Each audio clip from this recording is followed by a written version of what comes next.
Assalamualaikum warahmatullahi wabarakatuh. Kembali lagi berjumpa dalam pelajaran matematika SMK kelas 12 bersama saya Ibu Veronica Kurniasari.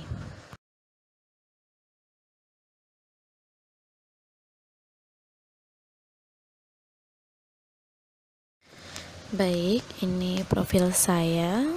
Di situ sudah ada nama lengkap saya. Saya mengampu mapel matematika. Kemudian saya ditempatkan di unit SMK Sabtu Rasyad Kendal. Alamat saya ada di Jalan Raya Utama Timur, RT 7 RW 5 Weleri Kendal.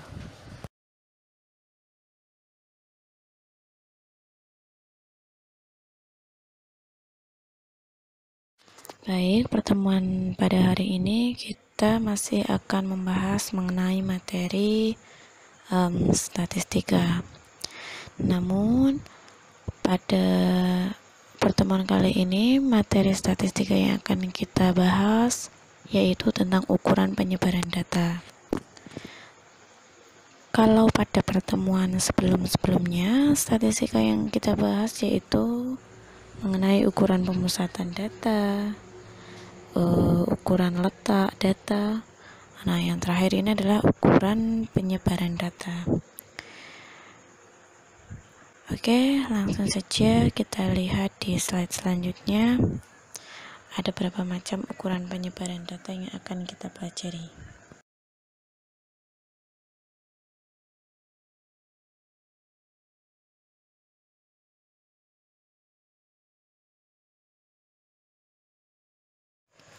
Baik, ukuran penyebaran data ini dia. Yang pertama ada rentang atau jangkauan. Nah, rentang atau jangkauan adalah merupakan selisih antara nilai data terbesar dengan nilai data terkecil. Jadi R atau biasa disebut dengan rentang atau rentang itu dilambangkan dengan huruf R besar. Rumusnya R sama dengan X max dikurangi X min. X di situ adalah nilainya. Max berarti nilai terbesar, X min berarti nilai terkecil. Maka sesuai dengan pengertiannya ya, bahwa rentang itu adalah selisih antara nilai terbesar dengan nilai terkecil. Yang kedua ada yang namanya hamparan.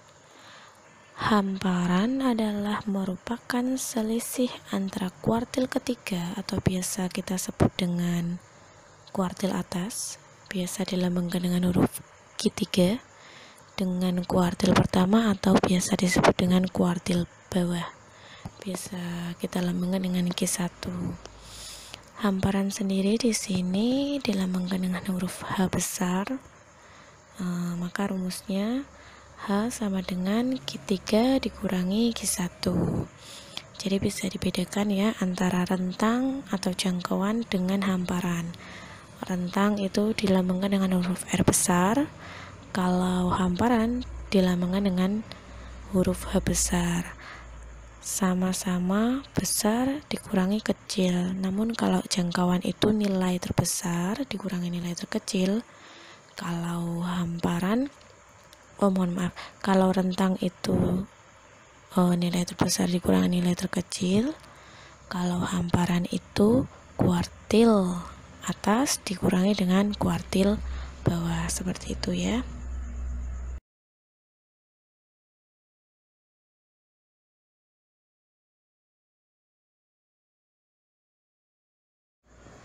Nah, yang selanjutnya ukuran penyebaran datanya ada yang ketiga itu simpangan kuartil.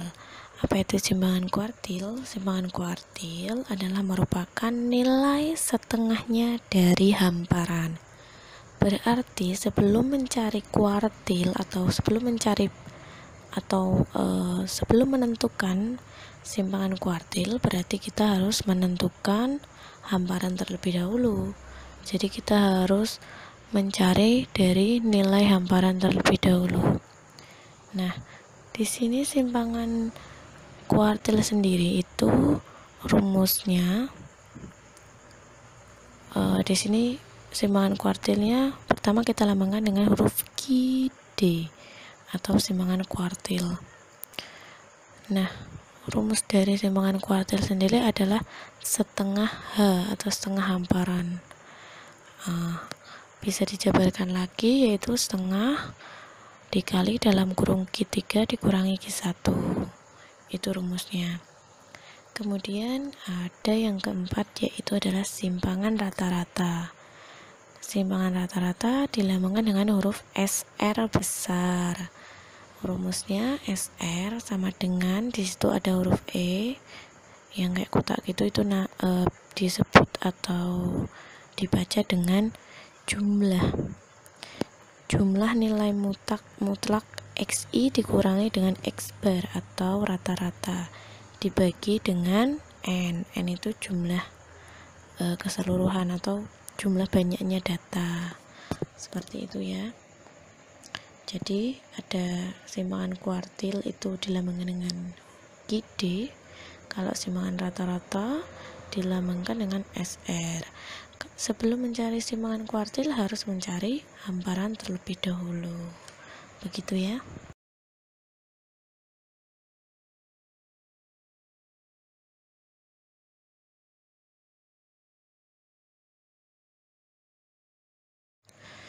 Nah, ini yang terakhir dari ukuran penyebaran data. Yang kelima adalah ragam atau disebut variansi dan simpangan baku. Jadi variansi itu pasangannya dengan simpangan baku, atau ragam itu pasangannya dengan simpangan baku.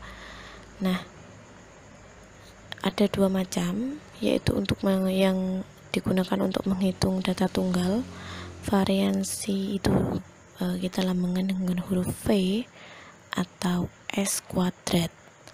Rumusnya 1/n dikali sigma XI dikurangi X bar kemudian dikuadratkan. Nah, setelah itu kita bisa mencari simpangan bakunya. Simpangan baku di sini dilambangkan dengan huruf S besar.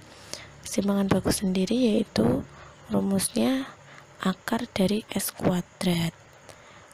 Nah, berarti sebelum mencari simpangan baku kita harus mencari variansi.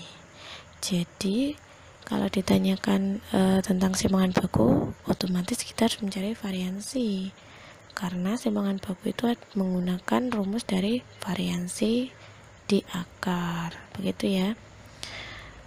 Kemudian yang kedua, jenis yang kedua yaitu digunakan untuk menghitung data pada tabel distribusi frekuensi. Variansinya sama, dilambangkan dengan huruf V besar atau S kuadrat. Rumusnya yang berbeda. Nah, di sini dilihat. Kalau untuk data tunggal rumusnya 1/n, tapi kalau untuk tabel distribusi rumusnya 1/sigma Fi dikali dengan sigma Fi dalam kurung Xi dikurangi X bar dikuadratkan, seperti itu ya. Nah, setelah kita mencari variansinya pada tabel distribusi ini, bisa digunakan untuk mencari simpangan baku. Sama rumusnya.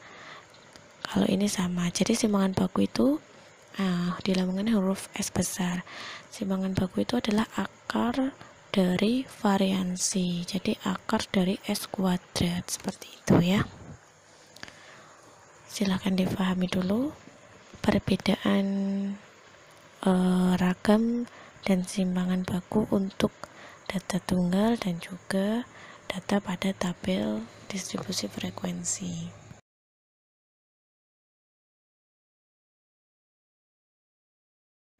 Nah, yang terakhir ada keterangan dari rumus ragam tadi. Jadi K tadi pada rumus itu adalah banyaknya kelas atau jumlah kelasnya. XI di situ adalah nilai data atau nilai tengah kelas GI untuk data yang dikelompokkan dalam kelas-kelas interval. Kemudian FI di situ adalah frekuensi kelas GI dan X bar di situ adalah rata-rata datanya.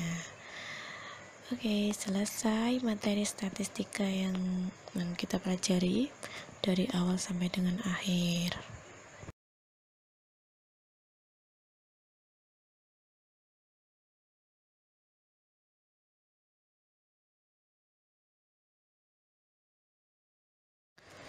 Baik, pertemuan kali ini telah selesai. Kita lanjutkan lagi materinya pada pertemuan selanjutnya. Bu Pero akhiri terlebih dahulu pertemuan kali ini. Terima kasih atas perhatiannya. Tetap semangat belajar. Cukup sekian dari saya. Wassalamualaikum warahmatullahi wabarakatuh.